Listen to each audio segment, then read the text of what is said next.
The Forum at 8 with Xolani Gwala. It is now 9.5 after 8. Once again, we say a very good morning to you and a warm welcome to the Forum at 8 here on SAFM, South Africa's news and information leader. This morning, we're talking about a very sad scenario, a very sad situation that seems apparently to be increasing in this country, situation around suicide. A couple of SMSs have come through. Let me just look at one from Colin, who says, suicide among youth is due to a lack of knowledge. They have no hope in God. They need to go back to church where they can be taught God's love for them. There's a couple of these SMSs, and we'll be reading a lot of them out for you. And of course, if you have a view on this matter, send us an SMS this morning at 34701. 34701. We'll be taking your calls on 0891 104 207. Let's talk now to the people who know exactly what is happening as far as this area is concerned. Let me welcome on our lines first Professor Lawrence Schlebusch, formerly with the Department of Behavioral Medicine at the Nelson Mandela School of Medicine at the University of Natal. Now is the author of a book on suicide, also an internationally acclaimed authority on this subject. A very good morning to you, Professor Schlebusch. Good morning. Thank you for your time. You're welcome. Thanks indeed. Here with me in the studio, Cindy van Wyk with the South African Depression and Anxiety Group. Cindy, good morning. Good morning. Thank you very much for making it through to our studios. We're also joined on the line by Kopano Ratele, co-director of the Medical Research Council, UNISA Safety and Peace Promotion Research Unit. Good morning to you, Kopano. Good morning. Thank you very much for your time. Let me start with Professor Lawrence Schlebusch. A couple of articles came through a couple of days ago attributed to you, and you seem to be suggesting that there's an increase in suicide in this country. Please just give us now empirical evidence to support that statement. Well, quite a lot of studies have been done recently by myself and others to look at the whole problem. I think the first step that one needs to realize, or the first fact, is that suicidal behavior is a very complex problem. It's not as simple. There's not a simple cause. But if you look at the stats, we roughly about 10% of all non-natural deaths in this country amongst teenagers are suicide-related, and it's almost 12% of all non-natural deaths for all age groups are suicide-related in South Africa. Now, if you calculate the statistics and you convert it into a more understandable statistic, it's about 1 per hour, hour and a half of suicide, and 20 times more attempted suicides during the same period. So it is quite a serious problem. And also, if you look at it from another perspective, the global average of suicide is roughly about 16 per 100,000. That's for every 100,000 people, 16 will commit suicide.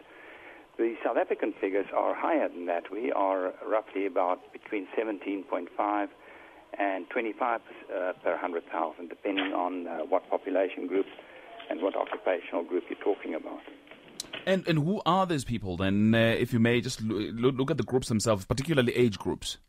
Well, we talk about the ungraying phenomenon. So what you're seeing is, sadly, a drop in the age groups. The average age at the moment in South Africa is about 35 for suicide, and then your most at-risk age group for attempted suicide is the 20 to 29-year-old age group, and your second most at-risk age group for that is your 10 to 19. So you're seeing younger and younger people engaging in this form of self-destructive behavior. Let me bring in Kopano. Kopano, from your unit, then, is this preventable? Well, yes, there's some things you can do to intervene in suicide, such as building resilience in young people. Particularly, I'm sure Professor Schlebusch knows this, young people, one of the things, of course, that leads them to commit suicide is lack of problem-solving skills or conflict management skills. They're at the age where they're still developing intellectually and emotionally, and if they find that they don't have options, of course, they haven't built a repertoire of what I call thought actions and emotional repertoire to deal with problems. These problems could range from a mother who's just died, parents who just died, or low mood, or problems at school. And of course, if you intervene, and there's a range of interventions in South Africa, many of them not evaluated, but also in other countries like Australia, something such as improving the connectedness of kids in school. So school connectedness is one of the big interventions that has been shown to work. If you keep kids at school and they're connected, they feel accepted, welcome, it doesn't only prevent them from committing suicide. In fact, helps in their school performance. Let me bring in Cindy again. Cindy, I saw a statistic. I mean, it was shocking for me that children as young as 7 have committed suicide in this country. Absolutely. That's the youngest that we've seen, or that has been reported to us. Previously, before that, about 2 years ago, I think our youngest was 11. So it is definitely getting earlier. But I think if you look at our country in general and the world in general, children aren't staying children for as long as they used to. You know, we have a lot of child-headed households. We have abuse. We have children having to fend for themselves in the world. So I think that they lose that innocence of their childhood and they have to deal with real-world problems a lot younger, and they're not necessarily equipped with the social skills, emotional skills, psychological skills to deal with that. But also just something attributable to yourselves is that according to SADC, 75% of children who have committed suicide tell someone first. Absolutely, and it's one of the most common myths about suicide is that if someone talks about it, they're not going to do it. You know, they're just looking for attention. That's absolutely not true. If someone's talking about suicide, they're obviously thinking about suicide. And even if they're not thinking about it 100% seriously at that moment, it's something you do have to take into consideration. We always say you have to take every suicide thought or wish seriously, because the one time you don't might be the one time that you needed to. And as far as you're concerned, of course, there's also an increase in the numbers of these people committing suicide. Absolutely. Every year, unfortunately, we do see more and more suicides, and it's due to a number of factors. You know, hardships, economic recession is a big problem at the moment, especially in schools with, you know, teachers having lost their jobs or the school feeding systems falling by the wayside. So a lot of kids who go to school to have it as a refuge away from home where they have friends or they have a support system may no longer have that. They may have to go work for their families or they may have to do something to support themselves. So they're losing that sense of security, that base. So we are seeing an increase and it's widespread. And Professor Schlebusch, what are your reasons? We seem to have lost Professor Schlebusch because, of course, we'd like to know what in as far as his studies are concerned. But let me tell you that we obviously would be very happy to hear from you this morning. If you have had any experiences in particular that you'd like to share with us on 0891 104 208, 0891 104 208. Send us an SMS as well this morning at 34701, 34701. I think Professor Schlebusch is back on the line then. Professor Schlebusch, I was talking about the reasons then in as far as your studies are concerned. Why are people increasingly committing suicide? What are some of the reasons? Well, some of the most common reasons, according to our research, is interpersonal problems. People have difficulties in relationships. That in adults also translates into marital issues. And then a history of family suicidal behavior is a very common cause of it. Financial issues, socioeconomic problems are major problems, especially amongst the youth who battle to get work and who have all these expectations placed on them when they face examinations at school, end of the year exams. We're moving into that phase now in this country this year. And then even if they have university degrees, they have problems in getting work. And then exposure to family violence is quite a common problem. And then when you come to psychopathology, psychological disorders too, some of the most common causes are, of course, depression and substance abuse. There's a direct relationship between the abuse of substances, particularly alcohol, and suicidal behavior and depression. And sadly, amongst our young people and even adults, depression is a very underdiagnosed condition and very badly treated. And then finally, stress. South Africa is undergoing huge stress levels, and that contributes greatly to suicidal behavior. Cindy, perhaps picking up on the issue of depression, as Professor says, it's underdiagnosed in this country and perhaps a bit of a taboo in other communities. People don't talk about depression. Stigma is the biggest stumbling block or opposition towards helping people with mental illness and stopping people feeling that suicide is the only option, the only way they have out. You know, depression is rampant, absolutely rampant worldwide, and mental illness is one of the leading causes of, you know, job loss or a lack of performance at work worldwide. So people aren't seeing that this is an actual illness. It's like diabetes, it's like cancer. It's as unseen, perhaps, but not as prominent and as life-threatening. All right, there's an SMS here from Batsi in the Eastern Cape who says suicide committed by both age groups reflects lack of knowledge and very escalating amongst the youth. Education is, or rather in this area, is a concern in South Africa. Are there issues of education or whether the public is well educated about how to deal with issues of suicide? I don't think the public is as well educated as we would all hope they would be. Like you said, a lot of people have a mental block against learning about suicide because they do think it's a taboo subject. If you talk about it, it means you must think about it, which means you must obviously have some problem, quote unquote.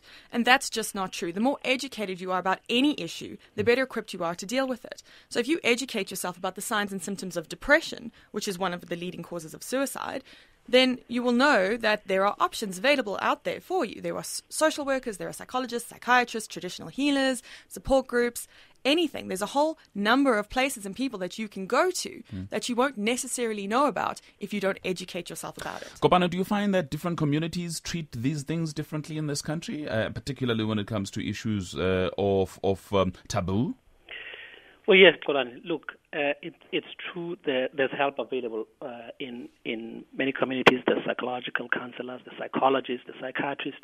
But I must tell you this, I don't think there's enough awareness and help available, particularly from people who can do something, who can put resources in them, who can train more counselors, so that particular communities. For instance, in our work with the National Injury and Mortality Surveillance System, we're observing that Mpumalanga and Gauteng, suicide victims were 5 times more likely to be male than female.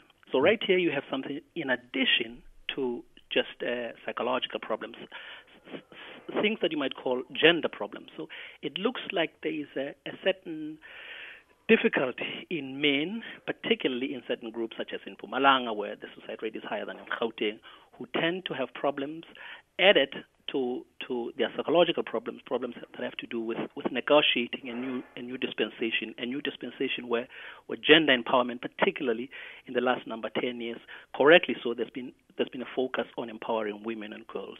And now if you start to think about that are we leaving, for instance, young boys, particularly in certain communities, behind by doing that? So probably there's a need of rethinking about how we interact and engage young people, girls and boys, together. All right, let's go to the lines then. Quickly go to Faisal in Mayfair. Good morning to you, Faisal. Hi, morning, Tolani. Yeah, hi, welcome. Tolani, what I want to say is that, I want to give you an analogy. Life is like a train journey. Some people would go through this train journey trying to get off at the last station, and some people would go through this train journey getting off at the first station. What my analogy suggests is that some parts of suicide is genetic, and if it's genetic, then I don't think there's much that could be done about it. And the other part of my argument also says that suicide is not a moral problem as such. Actually, there's nothing right or wrong about suicide.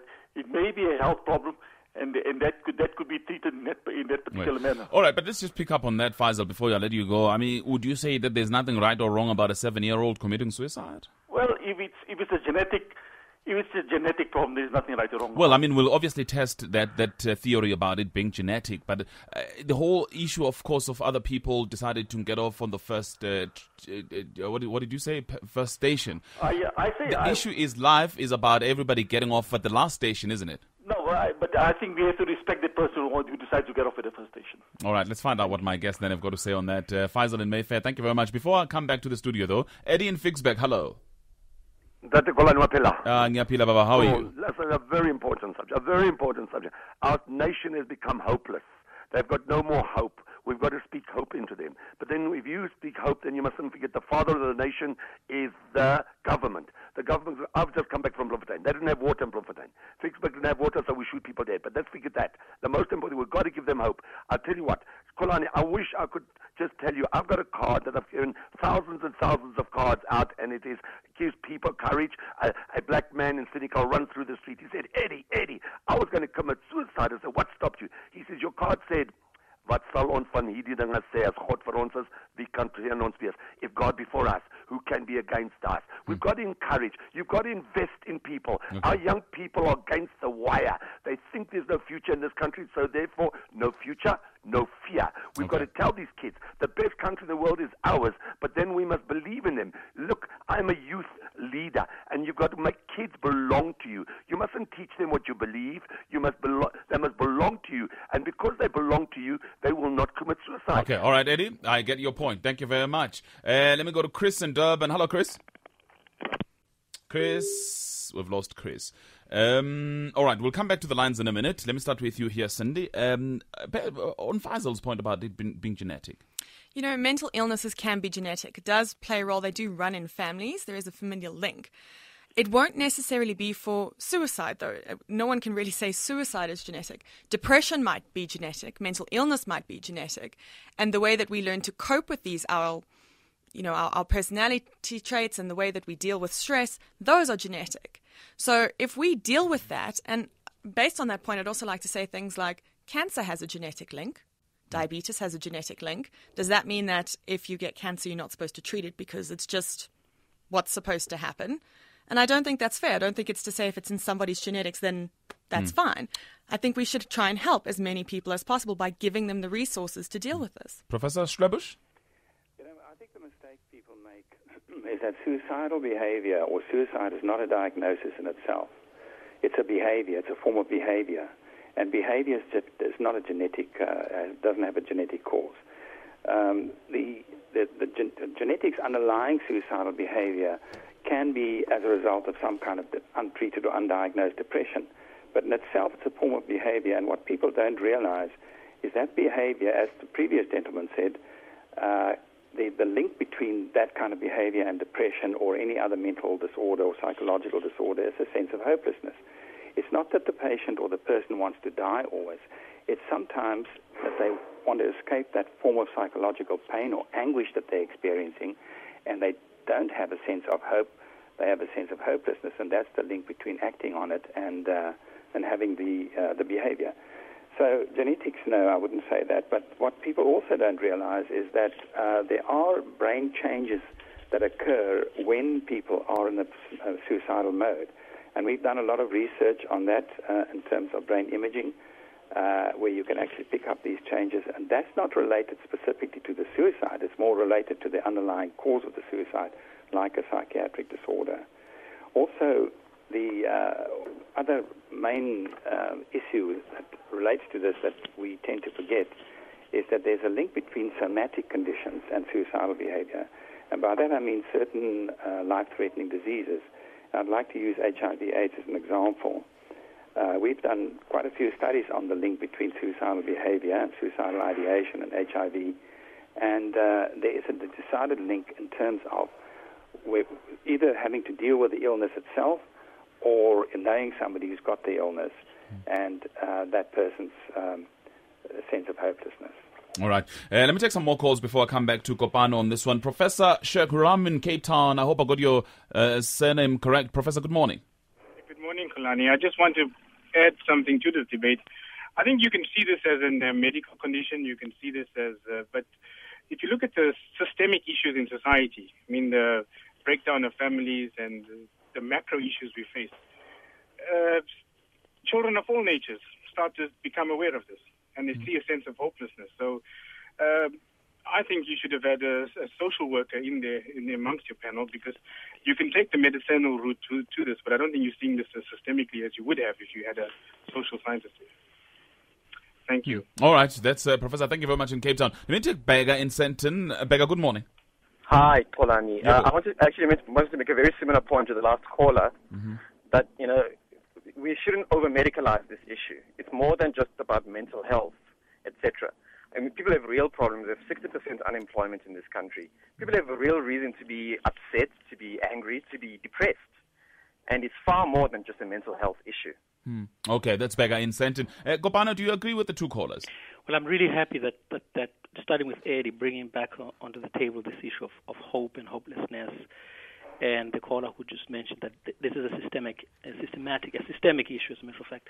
It is, while I said and the panelists have said so, that one has to build resilience, one has to seek out help, and there are psychologists. It would be really unfair to push the problem of suicide and depression only to individuals or in families.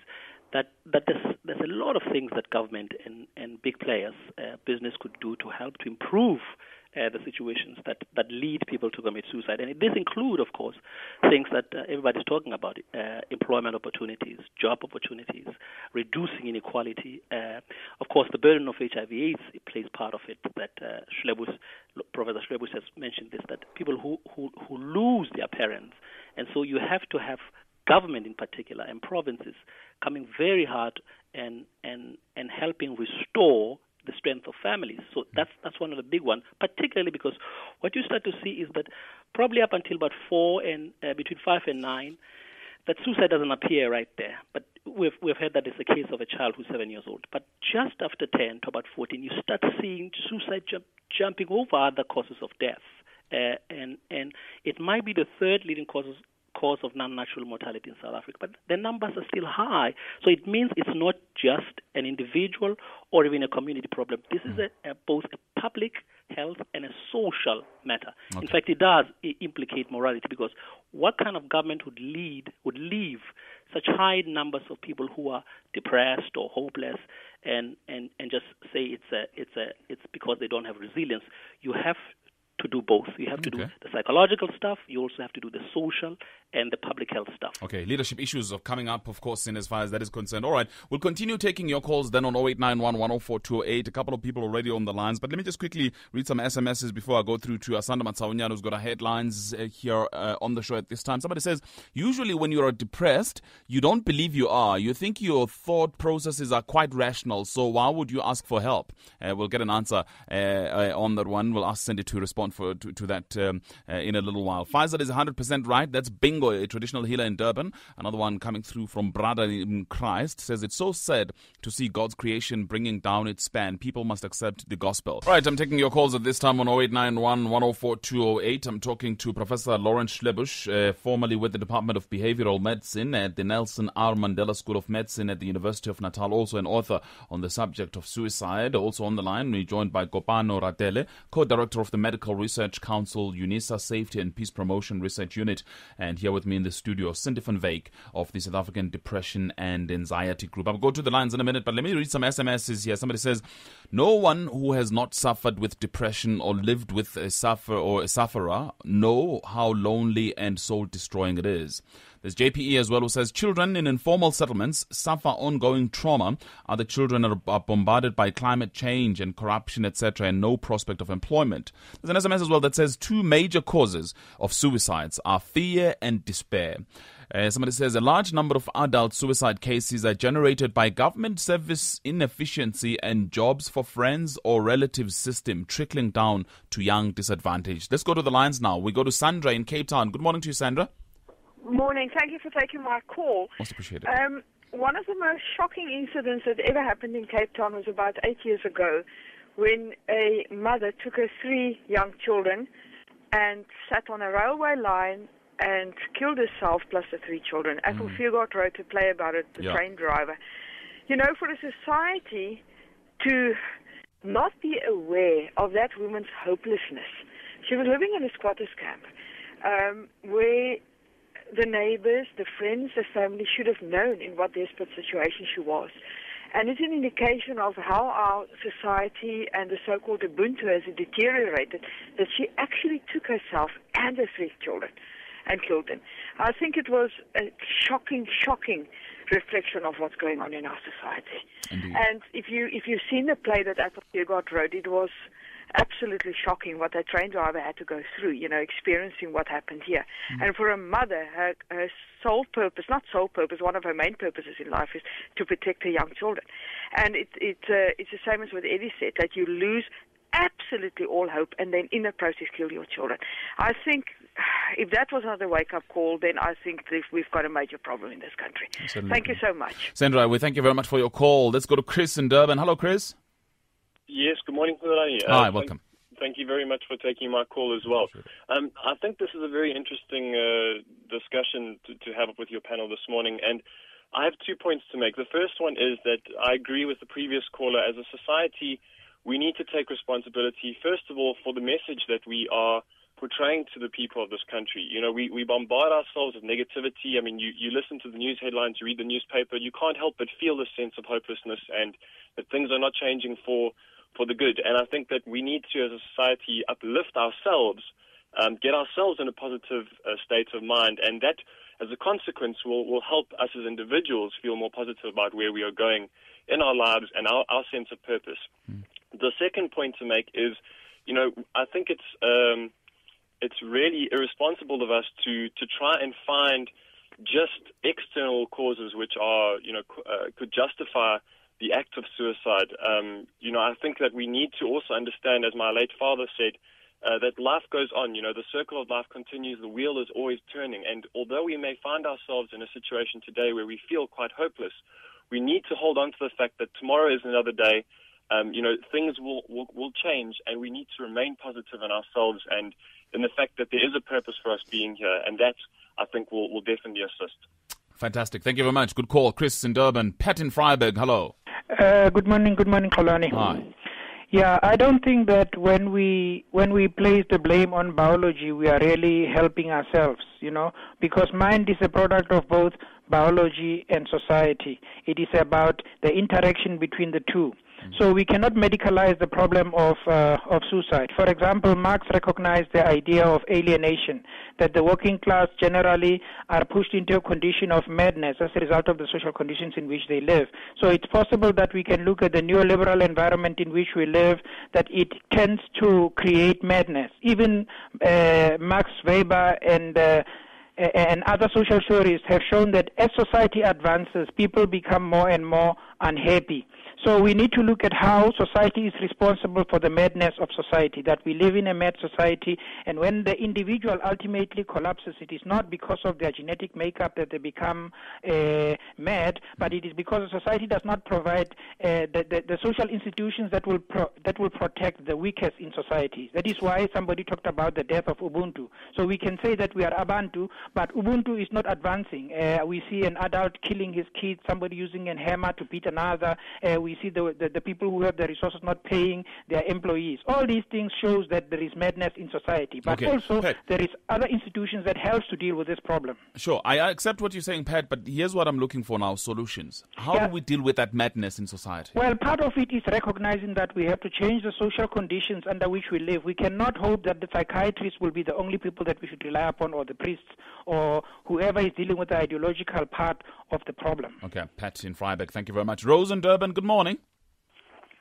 Good morning. Hi, Rose. There are two little issues that I want to speak to here. One is the question of us in general having unrealistic expectations of life and thinking that it's going to all settle and be plain sailing. And the other issue that I want to actually ask about is whether the panel believes that there's any relationship between children committing suicide and the seriously prejudicial educational system that we have. And what I'm saying about that, what I'm meaning is that the education system is always in favor of academically inclined children and not in favor of children who are either technically or artistically or musically or whatever inclined.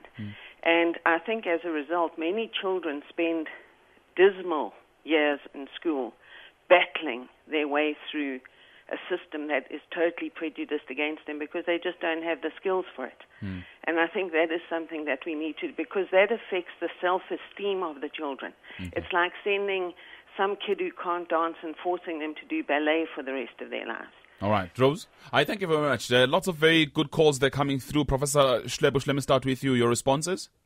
Well, I think all those people are right. You recall that when I said at the beginning, suicidal behavior is a very, very complex phenomenon. There isn't just one single cause. Academic-related problems definitely are a major issue.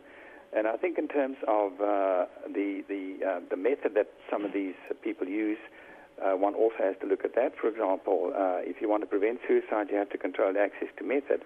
Some of the most common methods in this country, for example, are hangings, firearms, poisoning, gassing, and so on, and also overdose with substances. So if we have better control of those things, then one could prevent it. But to get back to the educational system, I think that's where it should all start, really. If you want to prevent suicide, it should start with screening, which should be established in schools. There should be a professional help service provided in the schools. Many schools have now done away with school psychological services or school counselors. That should be reinstituted. And then with that should come the education of parents and also teachers. So if one wants to really design suicide prevention programs, you should not only make people aware, but you should institute these programs by you actively educate people about the risk factors and how to prevent it. And then basically teach children, and especially young children, adequate problem-solving and conflict resolution skills. All right, some more SMSs coming through. Somebody saying, I was admitted recently and was shocked by the number of young people who said they were admitted due to depression. There's also an SMS that says, it's said that people are so isolated and lonely, even with people around. Lack of hope, I think, is one of the reasons for suicide. Let me bring you back here in Kopano, because effectively you're hearing people saying that despair, hopelessness. How do we then restore hope? How do we make sure that people have some hope as they go forward?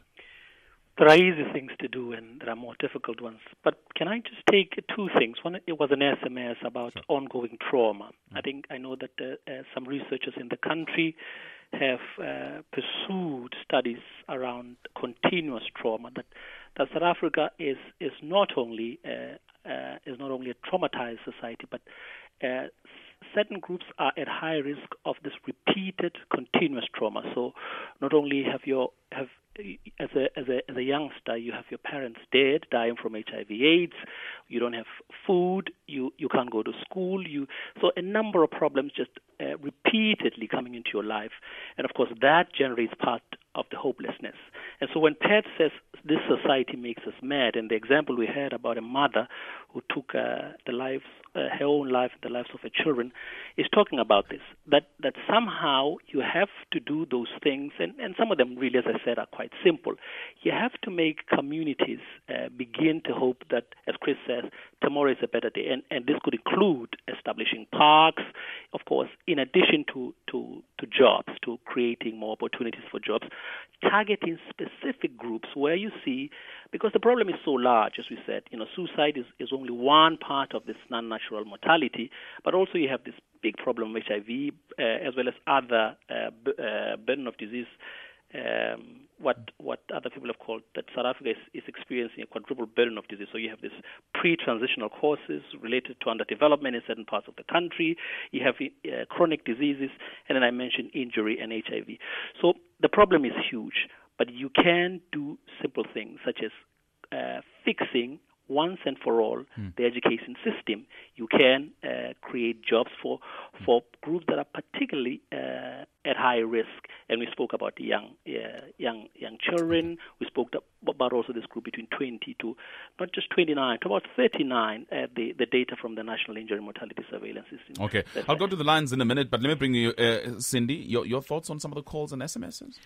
I do agree that education is the starting block for all of this. Unfortunately, I don't think it's as easy. I mean, it's very easy to say theoretically all we need to do is fix the education system, but we have been trying, or the government's been trying, supposedly, for many years to fix the education system and still, to no avail. And if we look in the Eastern Cape, where I think last year or this year they laid off about 6,000 teachers, what about then? It's not even about putting children into the correct schooling for their particular aptitude. They don't even have schooling. There are no teachers.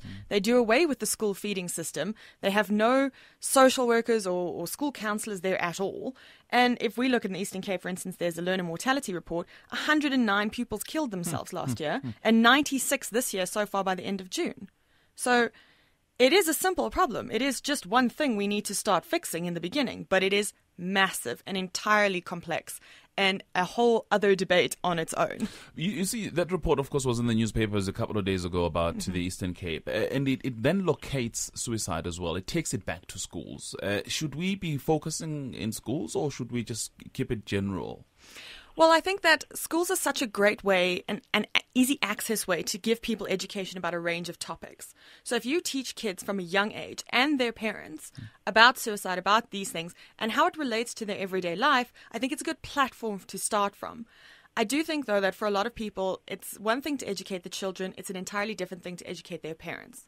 Children might be more open to it. Their parents might see it as a taboo subject or something that shouldn't be discussed or something that is not even considered, or they'll be shunned for it, etc. So while it's a great platform and a great starting block, I don't necessarily know if that's the beginning and the end of fixing the entire situation. All right, let's take some more calls then. Let's go to Mike in Middleburg. Hello, Mike. Lani, thanks for taking my call. You're most welcome. Indeed, yeah. In his song titled Damn Huffy Get Her Beaten from the album Bush Doctor, the late great Peter Tosh makes alarming observation about tormenting socio-economic conditions which are allowed to escalate into the highest form of stress, and the highest form of stress is depression. And of course, consequently, commitment of suicide is the outcome. So let us define in simple terms, Tolani. What causes suicide is capitalism. It is the root cause of all the problems. And actually it goes even further than that to say 99.9% of the deaths in this country or in the whole world is because of capitalism. But let me make comparisons between South Africa and other really capitalist countries in the world. You find that, as my guests have said, that our averages are pretty high in as far as suicide is concerned.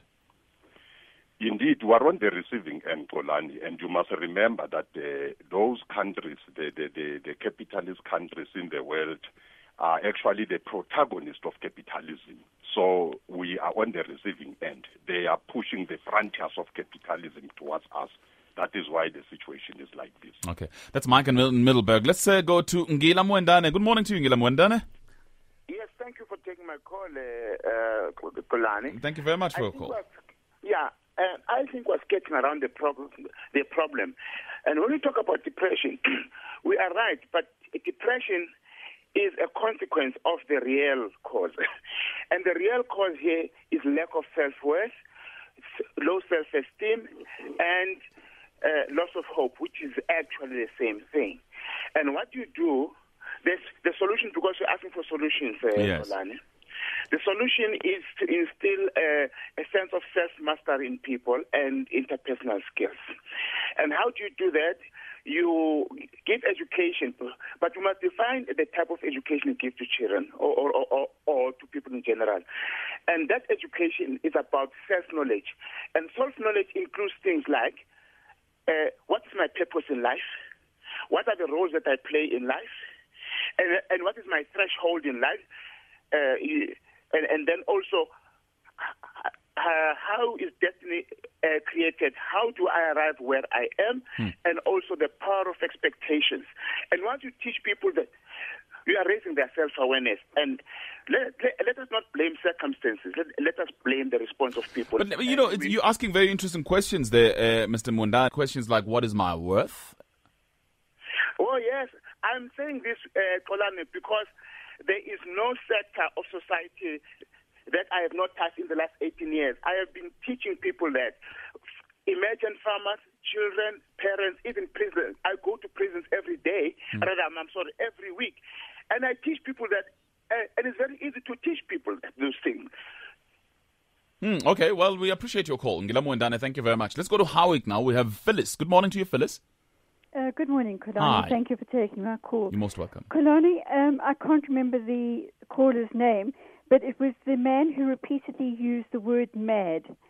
It made my toes curl because that is part of the stigma, and that is why very often people who suffer from depression don't get it treated because they're terrified of being labeled mad. Please, I beg the listeners out there, never use that word mad. It has absolutely no connotation with depression, with any mental illness for that matter.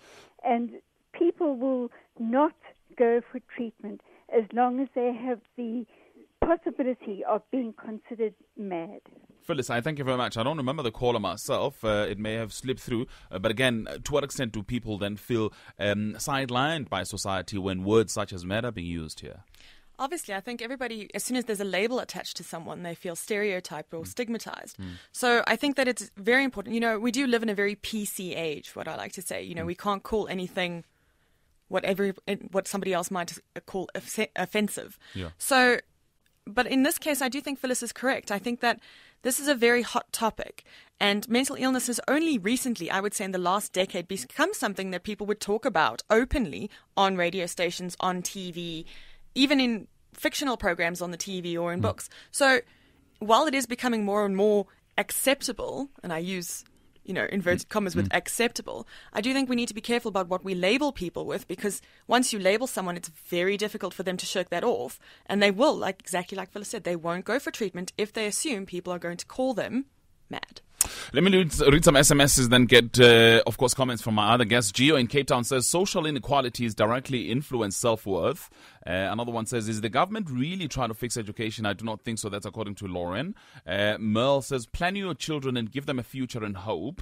There's an SMS as well that says, more life to the oppressed African people. That comes through from TV in Ladysmith. Just also in wrapping up here, Professor Schlebusch, let me start with you. How would you respond to people such as Ngila Mwendane, who have suggestions that let's go out there, educate people about their self-worth, for instance? Well, I think I can understand that suicidal behavior is a very emotive topic. It brings out emotions in people. But the important thing is really to stick to the science and the research, and there's a vast body of research that's gone into suicidal behavior. We haven't even been able to touch on most of it in this discussion. For example, I just want to comment before we talk about the social issues and self-worth about the question of capitalism. Some of the highest rates of suicide are actually in former Soviet Union countries like the Balkan states. Some of the highest suicide rates at the moment are in countries like China, which are communist states. So, one can't make these sort of sweeping statements. In terms of self-worth, I think it has a lot to do with the upbringing of a child in terms of the educational background of a child, of a person.